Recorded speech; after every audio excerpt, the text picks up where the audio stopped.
Sawdust charcoal is popular in grilling restaurants. It can burn for up to 7 hours and can even be reused for the next grilling session. But how is it made? Let's dive into the end. How to make sawdust charcoal. Step 1. Raw materials. Sawdust charcoal is made from sawdust collected from furniture workshops and wood factories. The raw material is carefully dried until its moisture content falls below 10%. Step 2. Compressed sawdust. When the sawdust is fully dried, it is blended with a natural binder. The mixture is then compressed under high pressure into dense, hexagon-shaped briquettes. Step 3. Carbonization process. The briquettes are carefully placed in a sealed, low-oxygen kiln and slowly heated to temperatures between 700 and 800 degrees Celsius. This carbonization process typically takes 5 to 7 days, allowing the briquettes to transform into high-quality charcoal. Step 4. Cooling down. After carbonization, the charcoal is left to cool naturally. Once it has cooled, each batch is carefully inspected for moisture, cracks, and overall consistency. This helps ensure the charcoal burns evenly and lasts longer. Looking to import top-notch sawdust charcoal in bulk? Reach out to PNP Charcoal and grab a special deal today. I buy charcoal almost every week for various types of cooking here in Africa. So I not only use charcoal, but I also use gas, liquefied natural gas, LNG. People here, they don't have electric stoves because electricity can get quite expensive. But when you're using propane or LNG and charcoal, it's much more efficient and it's good for the pocket. So a lot of people, including people that have a lot of money, they still use charcoal and LNG. So this is a market that makes sense. I would recommend you get into if you're interested in getting into the energy business. Focus on domestic energy. Based on my experience here in Africa, if you try and, let's say, get into the energy business at the high level meaning you open up a gas station, that's very, very expensive.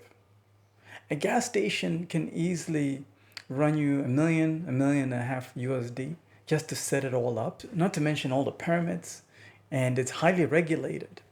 And most of the big players, meaning most of the wealthy people here in Africa, are the ones that are completely dominating, at that level. So when you're coming over here to Africa and your budget is not that crazy, you don't have $1 million or $1.5 million, but maybe you have a smaller budget, let's say 25,000 or 50,000, I highly recommend you consider LNG for domestic use and charcoal for domestic use. So in this video, we just showed you how you can produce what are called charcoal briquettes. And these are the ones that I buy over here for domestic use for my home.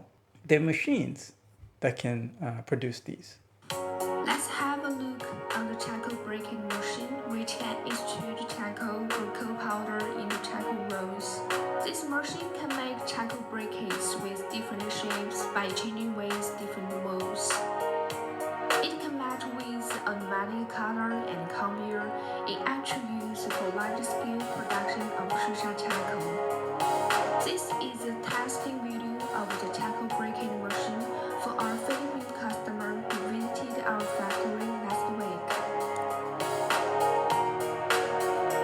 The powdery material for briquetting is coconut shell powder, which has mixed with proper binder.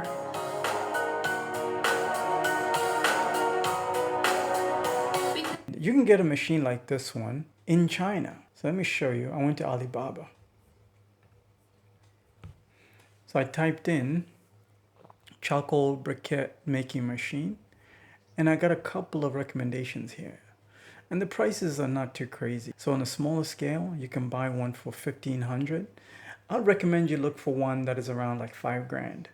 That is good for if you're trying to get things to the next level. But $1,500 is still pretty good too. Or better yet, go to China yourself. If you can afford to go to China yourself and you look for the machines yourself. I prefer to actually go to the factories myself and then inspect them to make sure I'm getting the real deal.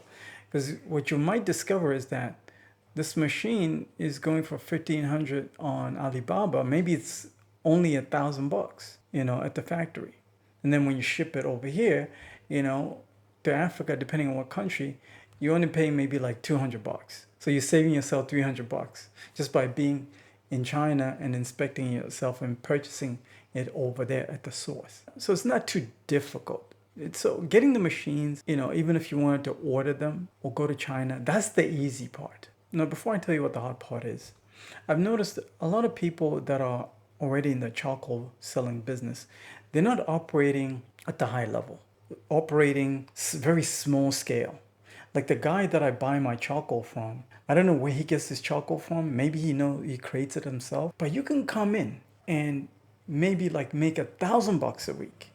If you set up the right systems and the right operations with the right machinery, and you're owning the back end, the production, and the front end. Let me show you how you control the front end. How you control the front end is putting up a storefront like this one. Now this video is in Swahili, so I'm not going to play it with the audio, but I'm just going to comment. There's a company called Taifa Gas here in Tanzania. They sell LNG, liquefied natural gas, for domestic use. So you see these tanks right here? These are the ones that I buy. I buy these for our cooking in the house. We buy them maybe every 2 months or something like that. These guys can deliver these propane tanks or LNG tanks to our home. These tanks right here. Where their value is, guys, is propane tanks or LNG tanks for domestic use in combination with the charcoal. So you're completely dominating the domestic energy business. Where anytime anybody needs charcoal or a propane tank, so your company is the first one that comes to mind. But it starts with understanding how to do the branding the right way. The thing is, with a lot of people here that are making money in Africa, they don't know how to brand the right way. So this is what's going to set you apart from the competition. There aren't too many players in this business that are operating at the highest level. So Taifa Gas is one of them. I know in Zimbabwe, there's also companies that are similar to this one. South Africa also has those, but there aren't a lot of them. In order for you to get a license to operate such a business, you have to apply for a permit because you're dealing with flammables. So you have to apply for a permit. This is the other thing. A lot of people that are considering doing business over here in Africa, they always say, well, there's already Taifa Gas, there's already Zua Gas, there's already name whatever competition on the marketplace. Why should I get into it? Well, you should get into it because there's a need for this. The reason why these guys are making money is because they know there's a need for it. And competition is a good thing. It's not a bad thing. How you compete with these existing brands, right? Existing companies in the marketplace is by offering more value than them. How do you offer more value than them? It's simple. You need a coach. Remember I said you pair it with charcoal. When you pair this business with charcoal right next to it, you get a winning formula. So it's gas and charcoal under one brand. I haven't seen that. So if you come into the marketplace and do that, you're good to go. On this channel, we talk about how you make your money is through solving problems. And this solves the problem of domestic energy consumption. So let's say, for example, the existing brand is making $1 billion. You don't need $1 billion, especially if you're new to the marketplace. You just need to focus, how do you start making, let's say, $10,000 a month or $100,000 a year? That's a good goal. And you can slowly build value over time. This is where you're going to need a coach. It starts by you investing in yourself. I'll put a link in the description of this video. Schedule a call. You're going to need my help. Because once you get the machinery, once you get the orders from China, once you figure out the process with my help, like I said, buying the machine is the easy part. The hard part is, how do you brand it for the marketplace? How do you sell your services and your products to the marketplace? That's where I come in. You need a coach. I'll put a link in the description of this video. Schedule some time. We're going to talk about all these strategies. This is a paid consultation. So when you pay, I know you're serious. Schedule a call. Talk to you soon.